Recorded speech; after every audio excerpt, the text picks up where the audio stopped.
What is up, Wolfpack? It's your boy, the Wolf of Roto Street, live with your Week 4 Draftkings preview. Going to give you my optimal lineup, look at the slate as a whole, break down my top stacks, bargains. You guys know the deal if you've tuned in, but if you haven't, it's a good time to join. We are now back-to-back weeks making some big money. Week 2 was the best one, got up to $2,000, which was amazing.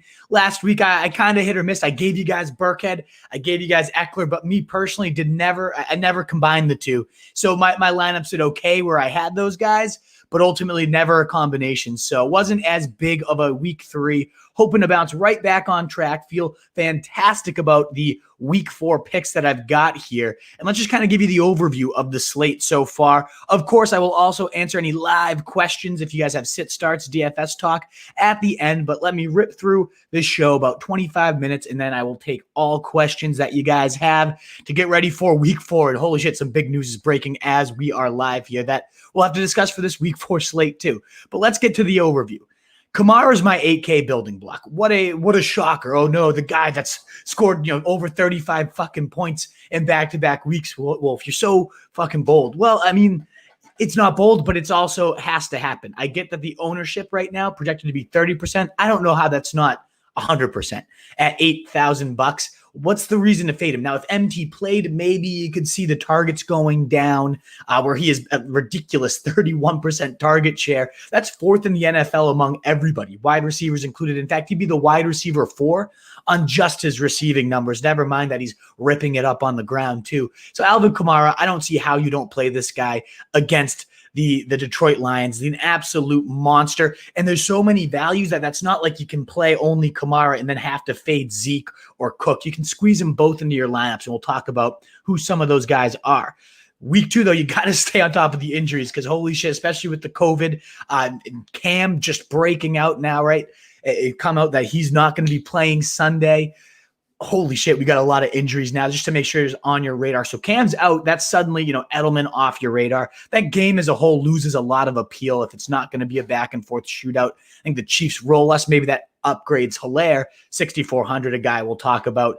But no Patriots can be trusted at this point.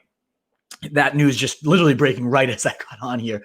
Insane. As a Patriots fan, so excited for the game this weekend. No longer. Unfortunate, but if you need backup plans, we'll talk about who they can be. Fournette's out, so Ronald Jones at 4.7.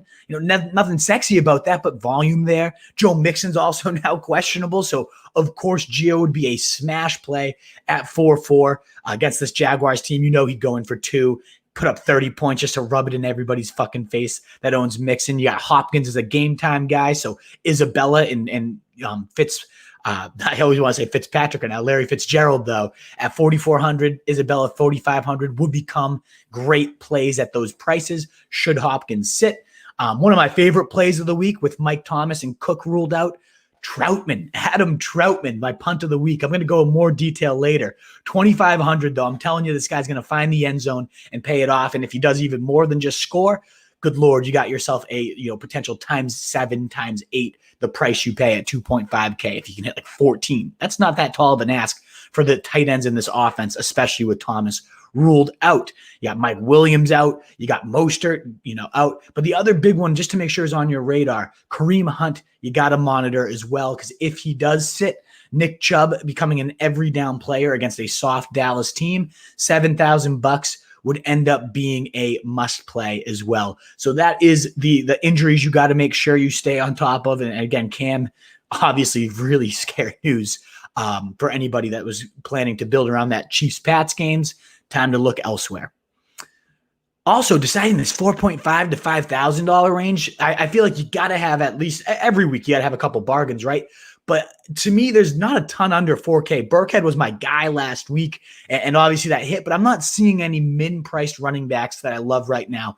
But within that 4.5 to 5,000 range, it's definitely looking pretty nice, especially Gio Bernard if Mixon sits. But you got Hunter Renfrow, 4,600. Love him this week. We'll talk about these guys more in the bargains, but I'm just going to toss the names out. We'll break them down a little bit more. But Brandon Cooks, 4,500. Preston Williams, if you want to pivot from we'll get to my favorite stack of the week too. But Isabella, we just covered. Ronald Jones, we mentioned. Sanders with those other guys out could end up having his biggest breakout game with the Saints at 4,800, 1% ownership. Similarly, Marvin Jones too, 4,900. So definitely some intriguing guys. Not so many at the running back, but at wide receiver, there's a bunch in that 4.5 to 5K range that I enjoy this week. So picking the right one's going to be interesting. I personally like Renfro the most, as well as Brandon Cooks. Those are kind of my top two plays, but I wouldn't be shocked to see somebody else end up being that money maker that I just listed here. And then, of course, the 6 to 7K range is where I find myself for my flex because of these wide receiver values. And it's a tricky thing to decide. If you got that higher end of the salary, are you going Tyreek Hill at 6% ownership? If it was a shootout game, I might have been more interested than what we're going to do now. Jacobs, only under 5% owned at 6,800 against a Buffalo team that looks scary on paper, but their points allowed to running back a little bit skewed, in my opinion, because they faced trash so far on the ground. We saw Darrell Henderson run all over these guys for 120 yards. That's Darrell Henderson. I think Jacobs could have a nice day at 6'8", assuming they don't get game flowed out. Is this the Jonathan Taylor week? He's kind of where I find myself going most. A lot of people pivoting off of him after two, lackluster performances, especially last week. But if this game is more competitive with the Bears, which I think it will, the Bears, similar to the Bills, middle of the pack against the run, but they've also faced nobody, and they've still given up some decent games. So I think Taylor, if Foles keeps this competitive, could be in good line for 2 touchdowns, over 100 rushing.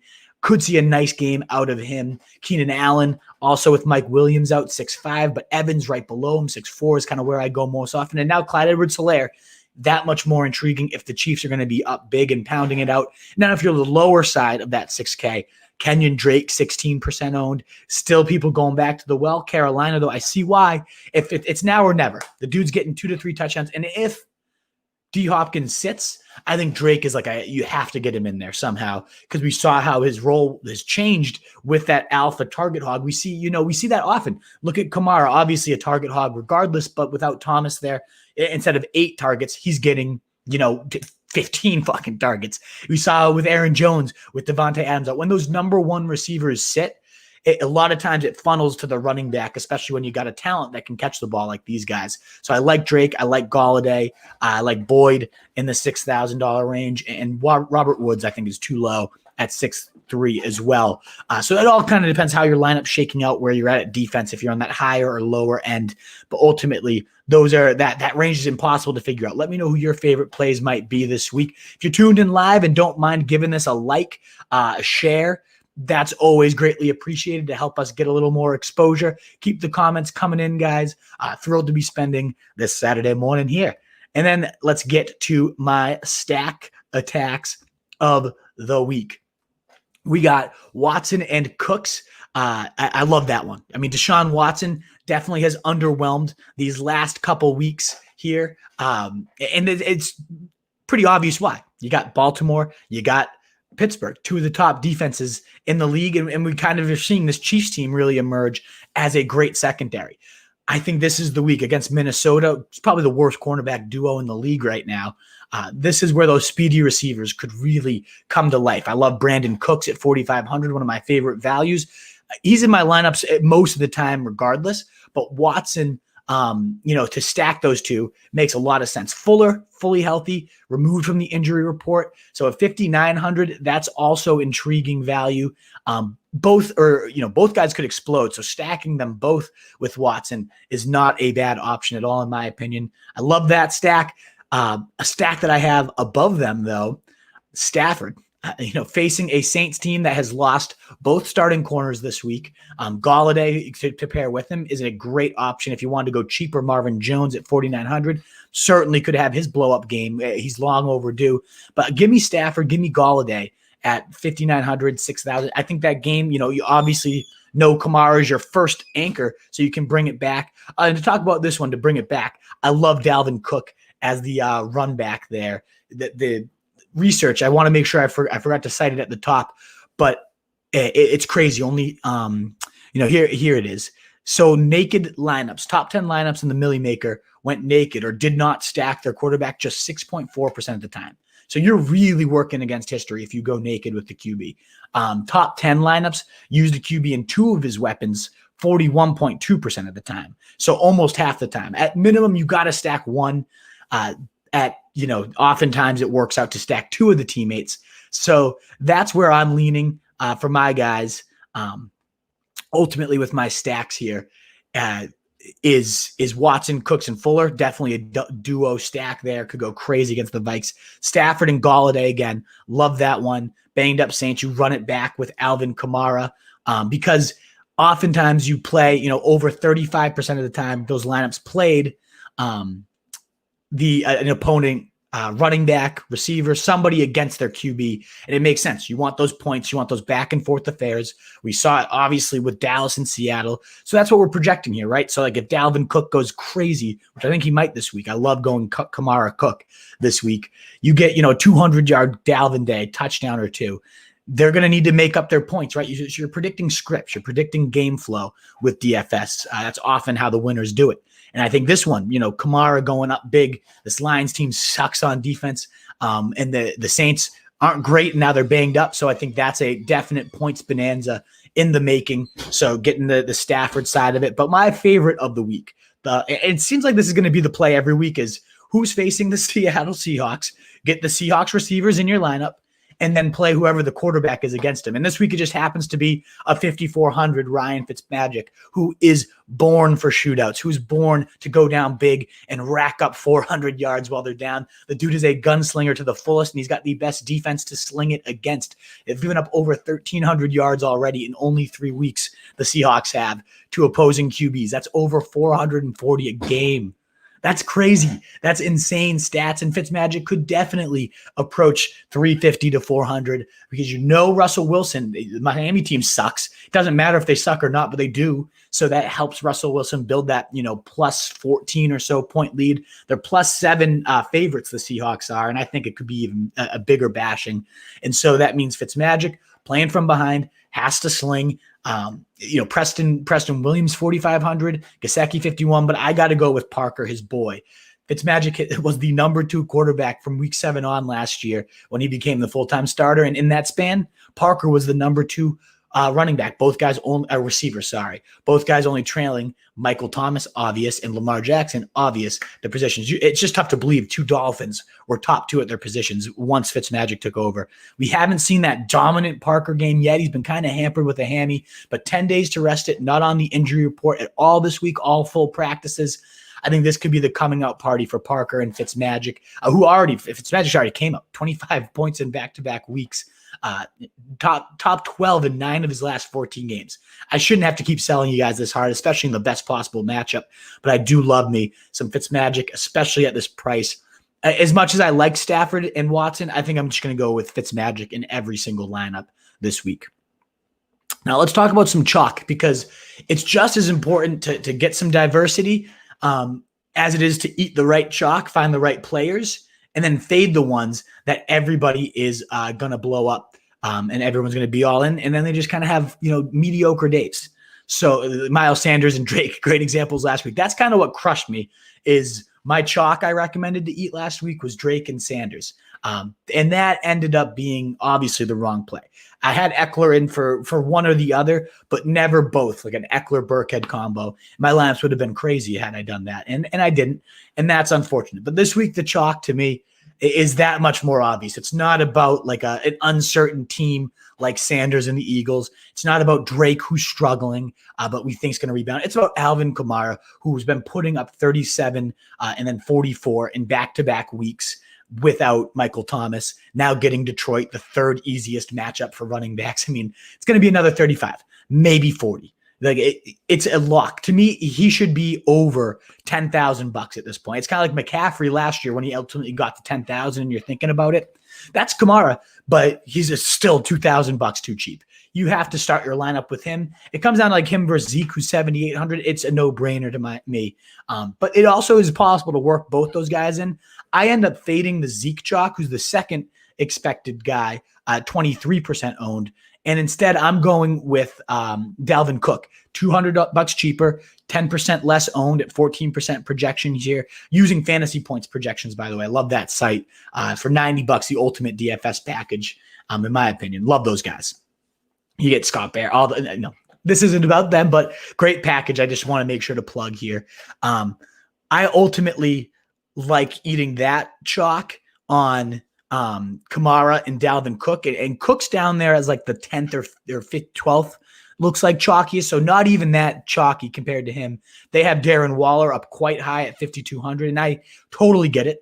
Wide receiver 1 without anybody else there. Buffalo not good against tight ends. We saw them get completely decimated by Mike Gesicki just a couple weeks ago. He's really the only decent one they faced. Higbee didn't do what we hoped, but I like Waller. I ultimately fade that chalk, though, because I'm going real cheap at tight end, as I talked about, punting it in a complete manner with Adam Troutman here.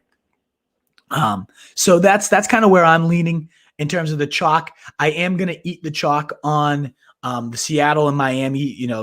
Parker looking like the most chalked up receiver here at 21% owned. Going to eat that one most likely, but you could always pivot to Preston, who I like Parker significantly more, but nobody would be shocked to see Preston Williams at 4,500. You save some money. You can swap then Parker for DJ Moore, who's, the 5th or 6th highest chalk, but 5,600, that's looking pretty good. 15% ownership. So you get down there in the percent, and you could totally see Moore having a bigger day than Parker at less ownership as well. So I like that. I like, Lockett is the 2nd highest chalk, 3 touchdown day. I still prefer him to DK Metcalf. I recommended Metcalf last week. He'll see a lot of Xavier Howard, who he should have no problem roasting. This isn't the Xavier Howard vote, but Lockett moving all over the slot corner in particular is awful for Miami, one of the top matchups to play against. So I feel better about Lockett. He also has a 30% share, as Metcalf's been blowing up for long bomb touchdowns every week. He's going to probably get another one. No problem getting both guys in my lineups a lot of the time. But if I have to pick between them, I'm going to go Lockett as my highest owned receiver, eating that chalk there and differentiating elsewhere. So that's kind of where I'm eating chalk this week. Let me know what you think on those guys. Oh, forgot to change the frame there. And I like this one the best too. But in terms of my bargain basement, where I'm going, like I mentioned earlier at the top, that 4.5 to 5K range is really where I'm doing my damage in the bargain time, not finding myself having to go to min-priced RBs, min-priced receivers, because of what I'm doing at tight end. And again, I will make sure to reiterate that. If Burkhead was my value play of last week, you'll want to know who this guy is too. But for the wide receivers, Hunter Renfrow, my favorite at 4,600 under 5, 7.26% ownership projection. So not overly high, but you got Ruggs out, Edwards out. So he's going to be the de facto number 1. Now we know Waller most likely is, but he plays 70% of his snaps out of the slot, Renfrow does. And we've seen the Bills getting routinely embarrassed out there. Crowder, 115 in a TD. Gesicki, 130 in a TD as a big body slot. Isaiah Ford also putting up a nice day, 75 yards on 7 catches at a bare minimum price. Like that, the slot receivers have dominated this team. You saw what Kupp did to them last week.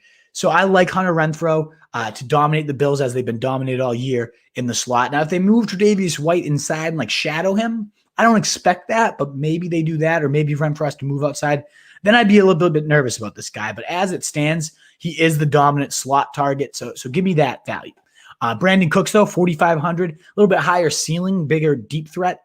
Renfrow, though, 84 yards TD, 6-7 catches last week. Could totally see him replicating those numbers again. So I like him, higher floor, similar ceiling, but Cooks does have a boom potential against the Vikes, a bad secondary that he could roast deep.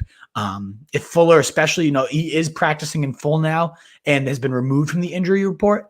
But if Fuller does end up getting out, stretching on the sidelines, as we all fucking knows, Will Fuller's MO, I could see Cooks. This could be his coming out party with the with the Texans here this week. I absolutely buy that one at 4,500. Preston Williams, we mentioned, I think is a great way to pivot away from Parker or stack them both, because I do think Fitzmagic 403 really legitimately within this dude's realm of possibilities. Again, at the bare minimum price, that's where you're saving money, right? If we're talking bargains, you're going Ryan Fitzpatrick. He's also projected to be right around only 6% owned. I'd expect that to be at 12%, one of the higher QBs. And right now it's not the case. So give me all that to save my money. Ryan Fitzpatrick, maybe you stack him with Williams. Isabella, if DHop sits at 4,500, very intriguing. The only running backs I'll toss out here, Ronald Jones, 4.7. That's not bad. That is not bad with Fournette now ruled out. The Chargers, not a tasty matchup, but he should see 18, 20 touches. So in that price range, not bad option, especially all the goal line work too. All he needs to do is find the end zone, hit 70 total yards. Very, very capable of doing that, Ronald Jones, with dominating the work here this week. And then last, Zach Moss, 4,300, could end up having a nice day against the Raiders. He seemed to be the pass catching back until week 3, where he wasn't even targeted. But week 3, he actually sat. Week 1, he was the pass catching back. Week 2, didn't see a target. I don't know what that's about, but the Raiders have given up the most receiving yards to running backs, so that could feed Singletary. But I don't love him at 5,900. There's values, pay the extra 100 and get to Drake at that point. So Zach Moss at 43, though, the goal line guy, might pound in 1 or 2. I think that could be a nice play. So that's where I'm looking at it for bargains. But if you did want to get into that under 4K range, if you're really, begging to find somebody to fit in, Gabriel Davis is kind of the talk of the week. I think it's getting a little too cute. He's a decent player, but come on, what? Why is he the smash de facto under bare minimum guy? I don't get it. Talented guy on a big surging offense with the Bills, but I'm not buying that. I think that could end up hurting people. In fact, a good pivot, Isaiah Ford. Again, we said 7 for 75, and the last time the Dolphins had to chuck it. He looks smooth out there. He has Fitzmagic's trust out in the slot. I think he's a decent bet for 7 and 80 and maybe a score. I like Isaiah Ford at 3.7 a lot. If you wanted to pivot to some of these Raiders guys with Ruggs and Edwards out, I hate that, to be honest. But one of these guys is probably going to draw white as well and just going to be completely shut of the game. But Aguilar's 3.5.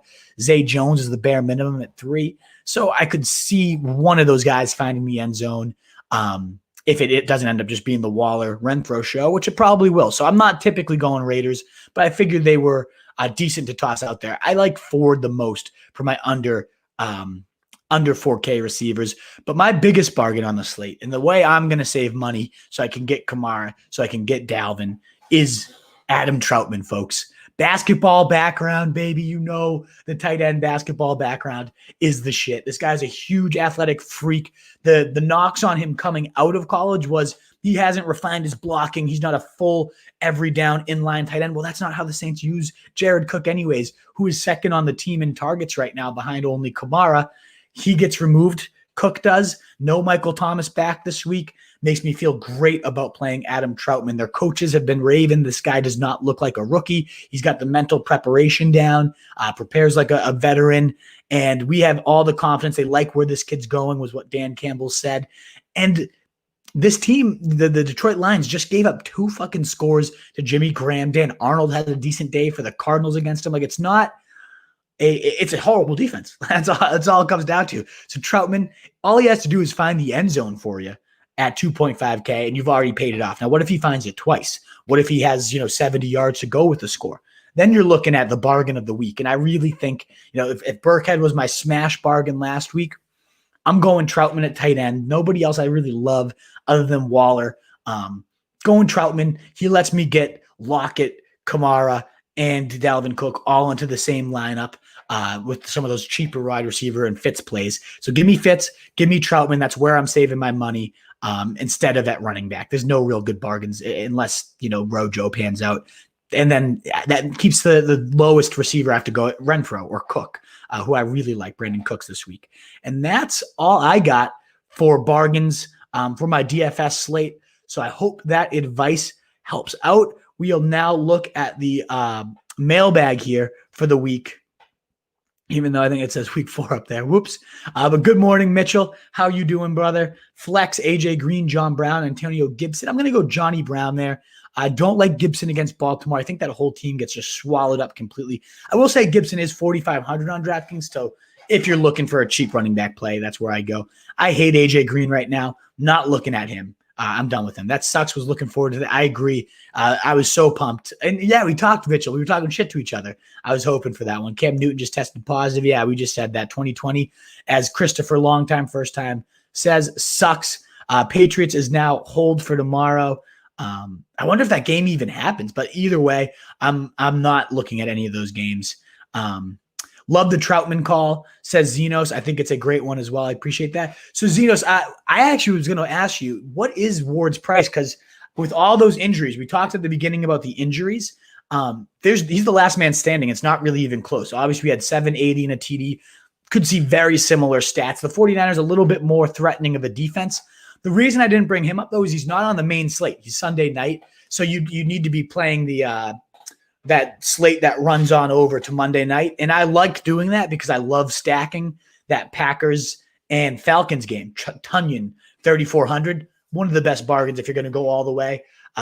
If I don't go Troutman, I'm going to go Tunyon there. And then you also get Devontae Adams, where a week where it's not a clear-cut top guy other than maybe Lockett, especially with DHop banged up. If you go to the Monday night slate and you can stack Tunyon and Adams with, I love that. Absolutely love that with no Lazard. Going to be a bath of targets. And then that gives you the ability to get maybe Greg Ward into your lineup. But yeah, I like Ward. It's just a matter of what slate are you playing. I think Ward's definitely a de facto number one receiver this week. And he clearly has Wentz's trust, works the middle of the field well. So in these PPR style formats, yeah, I love Greg Ward. It's just that he's not on the main slate right now. Is he what's his price? 4,800 or so? Would absolutely love that one. All right. Well, Wolfpack, that kind of wraps it up. Not as many questions today, which is fine by me. Saturday, didn't really pump this one too early. So hopefully you catch the replay here if you haven't seen the main one. But just to reiterate, I'm going, and let's pull up my optimal lineup here. I'll screen share my tabs and kind of show you the final lineup and run through why I like them. But as I was saying, it all starts with Alvin Kamara this week at 8K. I like getting him in. Just checking the Gio Bernard pick. So let me load up these lineups real quick. My top two, though, are kind of the same. And then it's a matter of which 4,500 guy. If I hit it right, I think my lineups are going to be pretty set this week. So let these load for 1 second. You'll see at the top, Ryan Fitzpatrick, Dalvin Cook, Alvin Kamara, all locks for me. I start every lineup there, and I typically have Lockett and Parker balancing those guys out. Troutman at tight end, I love it. And then it comes down to, is it going to be Brandon Cooks or Hunter Renfrow as my 4,600 play? I love both guys. Let me know. I know, Zenos, if you're still there, like which guy you like better, or if there's another 4,500 Isabella that I like. But that's going to be, I think, a deciding factor unless I pivot. And let me know what you think about this one. If I pivot and put Preston Williams here, take out Parker and put in Mr. DJ Moore instead of Parker, that's also at play. I don't know what to do about flex here. I don't love Taylor, but then I also see Chicago's been beat by some pretty shitty running backs. Gurley and Brian Hill went off against that team last week, and Gurley and Hill suck. So if Chicago can keep that competitive, I could really see Taylor having his biggest professional day. But then, would you prefer Clyde Edwards-Helaire? Would you pivot to DK and stack both Tyler Lockett and DK in the lineup instead of Taylor? Like that 7 to 6K range. Do I go down and get Kenyon Drake and upgrade my defense? Because the Texans right now, my play at home only 2,500. I think is an underrated play, but I also have Cook in, so it's like if I think Cook steamrolls them, maybe I pay down at Taylor, get Drake, and go to if I can get up to, say, the Colts, something like that. But that's kind of my optimal lineup. The stack with the Dolphins, running it back with a Lockett, maybe Metcalf if you feel better about him. Love me some Dalvin Cook and getting in, Brandon Cooks on the other side, kind of stacking that game a little bit. Troutman, one of my favorite plays. I will say if I'm not paying down at tight end, give me TJ Hawkinson at 48. Again, this Saints defense, nobody going to be in there for him. So I think Hawkinson, Troutman's like, yeah, I'm hoping for a TD. Maybe he gets some yardage. I think Hawkinson goes like 120 in a score at 48. So he's another guy in great position to do some damage. You could switch your flex out and swap out Renfro, for example, and double tight end it, Adam Troutman and TJ Hawkinson. I did want to make sure to highlight him. And then suddenly you got, maybe Mike Evans into your lineup here instead of Cooks, instead of Parker, to save that money and get to the 6,800. Or you can get DK and Lockett and swap out again Cooks, something of that nature. I like as well to double stack there. So those are some of my plays there. Update on injury. Good morning. So yeah, let me know what you think about that optimal lineup. And what you think. What's the which one do you want, Steven? We saw that Cam is going to be out. Joe Mixon now questionable, so definitely some injuries to pay attention to this week, for sure. DJ Moore is one of my favorite plays. Yeah, I love that one, Zenos, at 5,600, back-to-back weeks of leading the team in air yardage percentage. I think this is where it comes out. Slot receiver and left receiver. He's going to probably avoid Peterson for most of the day. So I love him. There's definitely some intriguing ones in that like 5'6" to 5'8" range. Henderson at 5'8", love him against the a Giants team that just gave up 3 touchdowns to Jeff Wilson and Jerick McKinnon. Like nobody's steamrolled that Giants team. So I think Henderson could totally do that. I did like Mixon at 5'8", but now him banged up, could totally go that. DJ Moore, as you mentioned, Mike Davis at 5'7", very interesting. So involved as a receiver these last couple weeks.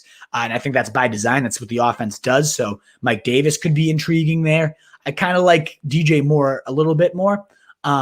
Fuller also not on the injury report at 5'9", has some legit blow-up potential. If KC doesn't play, to replace CEH, Gibson, Kelly, or Malcolm Brown, man, that's an ugly option. I don't like any of those, Mitchell. But I guess Gibson for the upside. I don't like Kelly against a tough Tampa Bay team, especially if game flow goes out, which I think it would there. I like Gibson personally. I thought those are your options, but not looking great. Renfro safer than Cooks. Yeah, definitely. I definitely think the safety's there. Just a matter of which one hits the higher ceiling for GPPs.